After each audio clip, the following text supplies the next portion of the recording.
अशा लोकांना की आपण फणसाचं जंगल तयार करण्याचा एक कन्सेप्ट केला होता. तर त्याचं सुद्धा आज इथूनच आपण सुरुवात करत आहोत. ही सगळे आहेत यांचं भविष्य हे वृक्ष असेल, बरोबर की नाही? त्यामुळे त्यांना भविष्यात गोड फणस खायला मिळतील. झाड तोडायचं नाही, प्रत्येकाने आपलं झाड जोपासायचं आहे.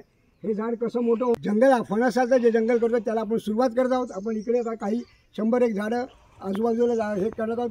100 बिया नंतर दिल्या आहेत, जे पाऊस आल्यावर बरोबर लावणार आहेत. सगळी टीम आपली त्यांच्याबरोबर सज्ज आहे. प्रत्येकजण आपलं त्याचं पालकत्व घेणार आहे बिया न्यायचं फणसाच्या झाडाचं. आणि आता आपण सुरुवात करूया.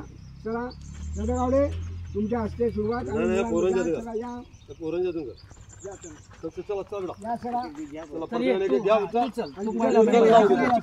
नवीन मेंबर आहे.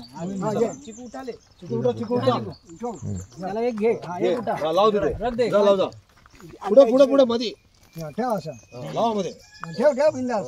शाबास घ्या पटापट प्रत्येकाने एक लावा. लावा प्रत्येकाने एक लावून टाका. या बेटा सगळ्यांनी या. लावा वरती हात लावा, पहिले हात लावा. मस्त पैकी. अरे त्यांचे फोटो घे यार. नंतर आपण हे सगळे आजूबाजूच्या जंगलात पण जी रोपं लावता येतील आपल्याला, असा हा उपक्रम यशस्वी करण्यासाठी आपण इथं पहिलं पाऊल सुरुवात केलेली आहे. अजून कोणाच्या लाव चल ये बरोबर लाव घे घे इथे घेणार तो.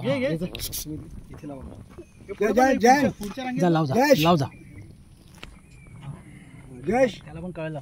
या लाव रे, कशा लागतो तू तू पण लाव. ये जय दोन चार घे, काय फरक पडतो.